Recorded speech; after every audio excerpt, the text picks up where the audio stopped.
Ini hanya Allah turunkan untuk umat Nabi Muhammad SAW. Catat ini ya.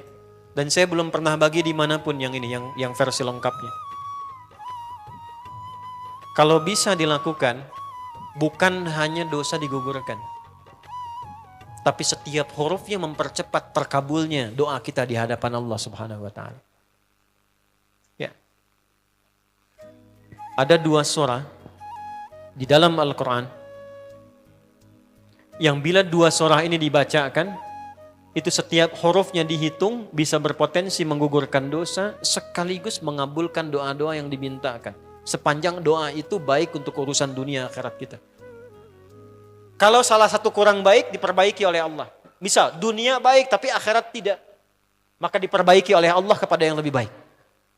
Surat pertama Al-Fatihah, surah kedua Al-Baqarah. Sebelum doa baca tuh Al-Fatihah sama Al-Baqarah. Tapi Al-Baqarahnya tidak dari ayat yang pertama. Kepanjangan. Cukupkan di ayat 285 sampai ayat 286. 2 ayat terakhir. Hadisnya sahih. Kalau mau dikuatkan biasanya banyak ulama memasukkan ayat 284. Ada yang sudah masuk ke dalam Ka'bah di sini? Ini informasi saja. Dan 3 ayat ini, Al-Baqarah 284, 285, 286, itu ayat yang dituliskan di dinding Ka'bah. Itu yang saat berhala dikeluarkan, gambar-gambar dihapus, itu ya, syair-syair diganti dengan ayat Quran sehingga jadi kain kiswah Ka'bah di luar. Itu ada sejarahnya. Yang di dalam pun dihiasi dengan hiasan ayat Al-Quran. Di antara yang dituliskan itu Al-Baqarah ayat 284, 285, 286. Intinya di 285 dan 286-nya. Tadi rakaat pertama yang saya bacakan dalam salat Isya. Hadisnya sahih. Itu spesial malaikat Jibril turun kepada Nabi Muhammad SAW mengabarkan kabar gembira siapa yang membiasakan membaca Al-Fatihah. Ya, kemudian 2 ayat terakhir di Al-Baqarah dari amanar rasulu sampai fangsurna 'alal qaumil kafirin, tidaklah dia membacakan itu kecuali setiap hurufnya dijaminkan mengabulkan doa-doa yang dia mohonkan sepanjang benar doanya dan tidak diselimuti maksiat. Nih maaf ya. Ini saya minta maaf dulu nih. Kalaupun Anda benar doanya khusyuk sampai nangis, tapi ada selimut maksiat dalam permohonan doa itu pengabulannya mental lagi. Hadisnya sahih. Thumma dzakara rajula yutilu as-safara ash'atha aghbara yamuddu yadayhi ila as-sama' fayaqulu ya rabb faqala Rasulullah sallallahu alaihi wasallam anna yustajabu lidzalik famat'amuhu haram mashrabuhu haram malbasuhu haram wa ghudhiya biharamin fa anna yustajabu lidzalik. Rawahu Muslim. Nabi mengisahkan seorang lelaki menempuh perjalanan jauh. Awas, menempuh perjalanan panjang untuk ketaatan itu mempercepat doa dikabulkan 2 kali lipat dibanding orang biasa. Makanya kalau ada orang mau ke Mekah umrah, mau haji, titip doa. Ada yang mau beasiswa ke Madinah, ke Mekah, ke Al-Azhar, ke Mesir, titip doa. Saya biasanya kalau mau berangkat umrah, Ustaz titip doa, ayo tulis banyak tuh. Enggak saya baca. Saya simpen aja, ntar dekat Ka'bah, ya Allah engkau maha mengetahui. Ya. Mohon kabulkan semua doa-doa ya dari teman-teman jamaah yang dititipkan dalam kertas yang telah mereka tuliskan itu. Simple Pak, daripada capek kita bacakan satu-satu. Dan alhamdulillah biasanya ya insya Allah terkabul. Insya Allah. Itu perjalanan jauh. Nah orang ini menempuh perjalanan untuk sekedar berdoa. Safar. Ya, safar yang baik. Kemudian yang kedua, yamuddu yadaihi ilas sama, dia mengangkat tangannya ke langit. Ini saya tidak bermaksud mengajarkan ya, cuma menunjukkan prakteknya begini nih. Ada yang bisa bantu saya enggak satu orang maju? Cepat. Yang depan aja, depan. Jazakallah khair. Mohon pegangkan mic sebentar. Ya, terima kasih ya. Lihat sini. Gini. Nah, ya, jazakallah.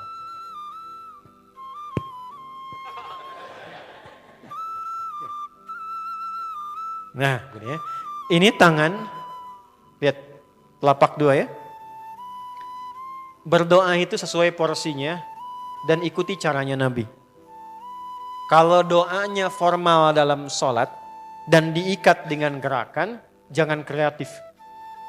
Ikuti seperti Nabi yang contohkan. Misal dalam sholat, shollu kama ra'aitumuni usolli. Sholatlah seperti kalian melihat aku sholat. Nanti ada 3 posisi atau sampai 4 posisi dalam sholat yang mempercepat terkabulnya doa. Posisi puncaknya sujud. Hadisnya sahih. Inna ma aqrabal abdi min rabbihi wa huwa sajidun fa'akthirud doa. Keadaan terdekat antara hamba dengan Rabbnya adalah saat sujud. Maka perbanyak doa saat sujud. Tangannya posisi sujud begini, menempel. Jadi nggak usah begini. Oke, begini. Nah ini di luar sholat. Di luar sholat kalau berdoa tangan begini. Lihat baik-baik ya. Ini kitabnya agak banyak, bahasanya panjang. Saya berikan yang simpelnya saja ya. Baik. Ini kan teman-teman telapak yang kanan, yang kiri ya. Padukan begini. Ya. Lalu setiap Anda kan pasti punya garis yang kanan dengan garis yang kiri. Ada kan? Itu membentuk keseimbangan. Awas, ini bukan ilmu otak-atik ya.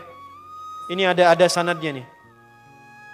Pertemukan 2 garis itu sehingga seimbang tangan ini. Tuh. Ini masalah sederhana tapi poinnya penting sekali. Sudah? Cara yang pertama begini. Ini di luar salat dan bukan dalam posisi saat istisqa, saat minta hujan. Begini. Sudah? Pertemukan. Lalu letakkan sejajar dengan dada di sini. Ya. Jadi kalau dada itu ini posisinya, ini nahar di sini.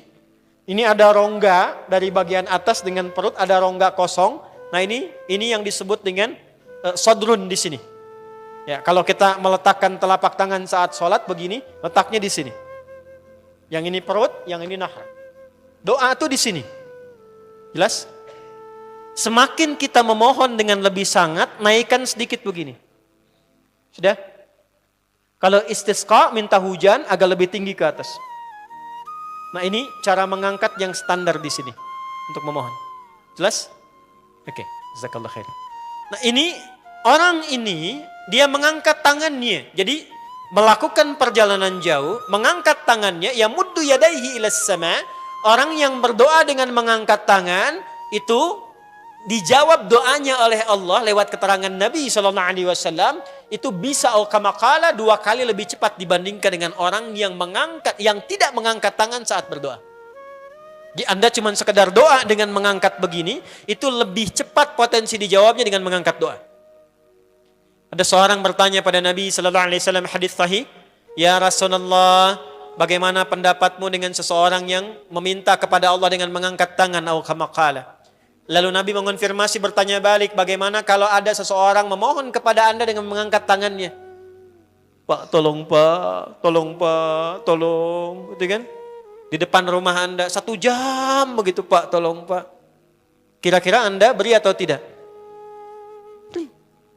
Minimal kalau Anda nggak punya kemampuan, Anda referensikan atau beri sesuai kemampuan Anda kan? Angkat tangannya. Dia jawab, saya malu kalau nggak ngasih. Apa kata Nabi? Innallaha hayyun karimun. Allah itu lebih punya sifat peka untuk merasakan malu pada hambanya kalau dia tidak memberi ketika hambanya mengangkat kedua tangannya. Nah nanti ada beda-beda posisi saat khatib Jumat misalnya 1 begini untuk khatib. Makmum mengangkat 2 tangan. Yang ketiga dia mengatakan ya Rabb, ya Rabb. Asmaul Husna. Doa yang dibuka dengan al-asmaul husna itu dijawab 2 kali lebih cepat dibandingkan dengan doa yang langsung dimohonkan kepada Allah. Itu perintah. Tahu Nabi Zakaria? Nabi Zakaria apa ujiannya? Diuji oleh Allah, hidup demikian lama sampai rambut memutih, fisiknya letih, istrinya divonis secara medis, maaf, monofos dan mandul. Kata medis gak mungkin punya keturunan. Maka beliau berdoa kepada Allah dan dalam doanya dimulai dengan al-asmaul husna. Sebelum sampai ke doa itu di Ali Imran ayat 38 sampai 39, buka dulu Quran surah 17 Al-Isra ayat 110. Ini perintah langsung dari Allah. Qulidullah awidur rahman ayyamma tad'u falahul asmaul husna. Quran surah ke-7 ayat 180.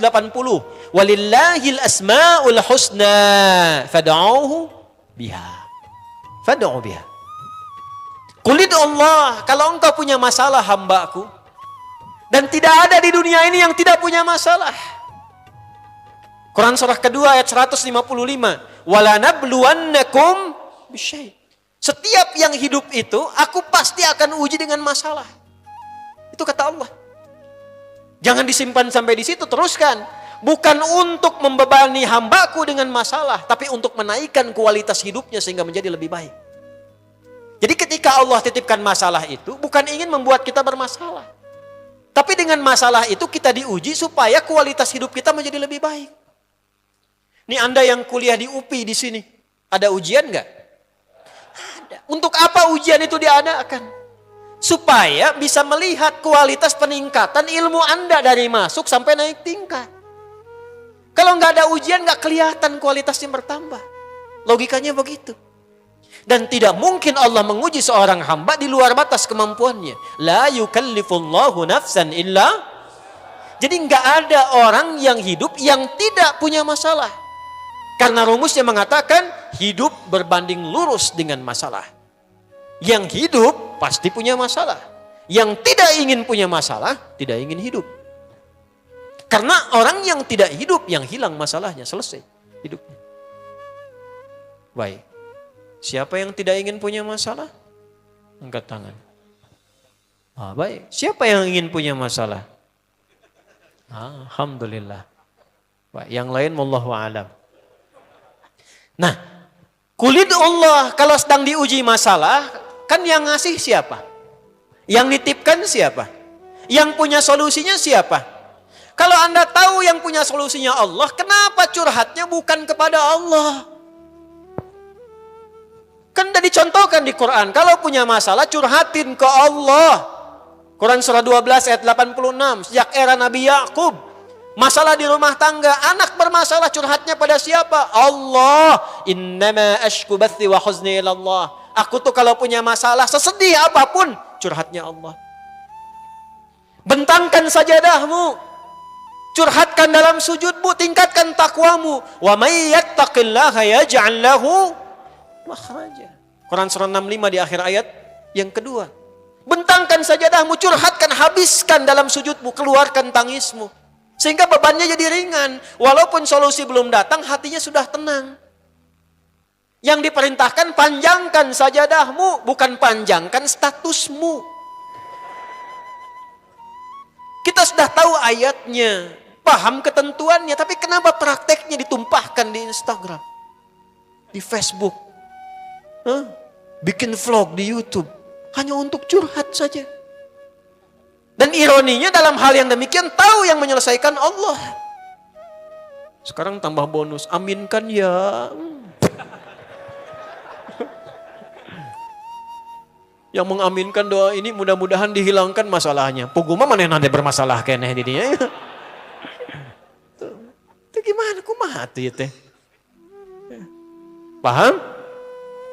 Curhatkan sama Allah. Nah, bagaimana mintanya? Sebut namanya ya Allah. Awidur Rahman. Kalau kita ingin minta lebih cepat, minta dengan kelembutan Ar-Rahman. Rahman itu bisa disebut namanya ya Rahman, bisa cari cara mintanya yang paling lembut, yang menyentuh. Allah senang dengan kalimat yang menyentuh. Misal ya. Kembali ke Nabi Zakaria tadi. Quran surah 3 ayat 38. Hunalika da'a Zakaria rabbah. Qala rabbi habli min ladunka dzurriyyatan thayyibah. Innaka sami'ud du'a. Ya Allah, hamba-hambamu itu telah menghukumi aku dan istriku tak akan mungkin punya keturunan. Sedangkan engkau yang maha pemberi tanpa punya batasan. Mereka mengatakan istriku punya keterbatasan. Maka aku memohon kepadamu yang pemberianmu tak ada batasan. Mohon ya Allah anugerahkan keturunan dari sisimu saja ketika mereka mengatakan tidak mungkin itu punya. Sungguh engkau yang maha mendengar doaku ya Allah. Perhatikan, kalau kepada yang maha mendengar saja tidak terkabulkan, mohon tunjukkan kepadaku saat ini dengan cara apa lagi dan kepada siapa lagi aku mesti memohon. Itu dalam banget. Ya Allah, Engkau perintahkan aku berikhtiar mencari kerja, aku lakukan. Engkau perintahkan mengeluarkan keringatku dengan cara yang halal, aku kerjakan ya Allah. Engkau perintahkan aku jauhi yang Engkau larang, aku lakukan ya Allah. Sekarang aku telah berikhtiar dari sejak keluar, aku telah menunaikan sholat subuh seperti yang Engkau maha mengetahuinya. Dan menjelang malam aku mengadukan bahkan di rumahmu ya Allah hanya untuk sesuap nasi bagi istri dan anakku dari yang halal itu. Aku telah melakukan apa yang Engkau perintahkan, aku hanya memohon apa yang telah Engkau janjikan. Kalau dengan semua ikhtiar yang aku kerjakan sampai detik aku bersujud di hadapanmu di rumahmu ini belum Kau kabulkan, mohon tunjukkan kepadaku di malam ini ya Allah, dengan cara apa lagi mesti aku memohon kepadamu. Minta. Pernah enggak begitu mintanya? Itu Rahman.